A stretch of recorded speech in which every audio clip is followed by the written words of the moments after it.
안녕하세요. 빛나는 예쁜 얼굴 TV 성형외과 전문의 서빛나 원장입니다. 지난 시간에 내 얼굴이 어둡고 칙칙해 보이는 여러 이유들에 대해 알아보았는데요. 이유를 알았으니 오늘은 도움이 될 수 있는 구체적인 방법을 말씀드려 보려고 합니다. 우선 첫 번째, 눈 주위 다크서클입니다. 지방이 상대적으로 없는 눈물 고랑의 경우 그곳을 가볍게 채워주거나 아니면 눈밑 지방재배치 수술을 통해 지방이 없는 곳과 상대적으로 지방이 튀어나온 곳 사이에 갭을 메꿔줄 수가 있습니다. 수술이라고 하면 굉장히 무서워하시는 경우도 있고 나이가 많은 분들만 하는 거 아니야? 라고 여기시는 경우가 많은데요.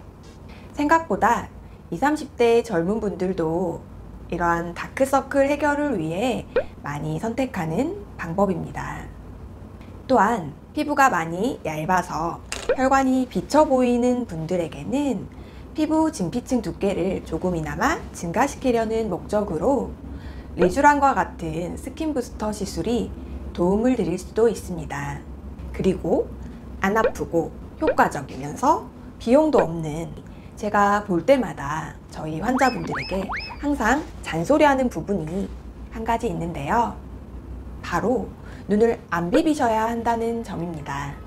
눈 주변에 비빔에 의한 착색이 있으신 분들이 생각보다 굉장히 많으시거든요. 특히 아토피나 비염 있으신 분들이 눈을 습관적으로 비비면서 이러한 마찰에 의한 착색이 생기곤 합니다. 정말 굉장히 중요한 부분인데요. 절대 비비시면 안 됩니다. 나중에 치료도 어렵고요. 무조건 참기가 어렵다면 일시적으로 아이스팩이나 주변에 차가운 생수병 등을 이용하시는 것도 방법입니다. 냉감이 전해지면 긁고 싶은 욕구도 줄어들기 때문이죠. 둘째, 여드름이나 피부 트러블 이후에 생긴 염증 후 색소 침착성 병변의 경우는 사실 특별한 치료를 하지 않아도 비슷한 부위에 또 병변이 생기지만 않으면 얼굴을 기준으로 약 6개월 내에 소실되는 경우가 많습니다.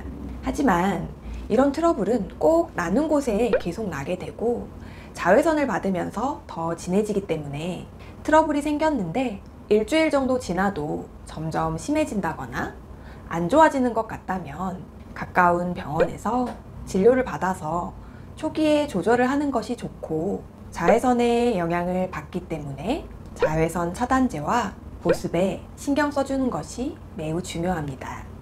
또한 헤어와 맞닿는 부위에 자국이 많은 편이시라면 사용하고 계시는 샴푸, 스프레이 등의 헤어 제품을 살펴서 최대한 자극을 덜 주시는 것도 매우 중요합니다.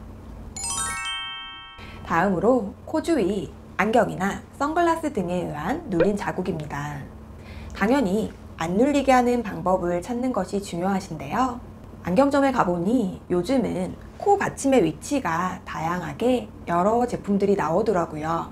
무게중심이 한 곳에 계속 몰리지 않도록 주기적으로 위치를 변동시키는 것이 필요할 수 있으며, 너무 심하신 상태이시라면 안경을 아예 벗고 조금씩이라도 피부가 탄성을 가지고 회복될 수 있는 시간을 주시는 것도 도움을 줄 수 있습니다.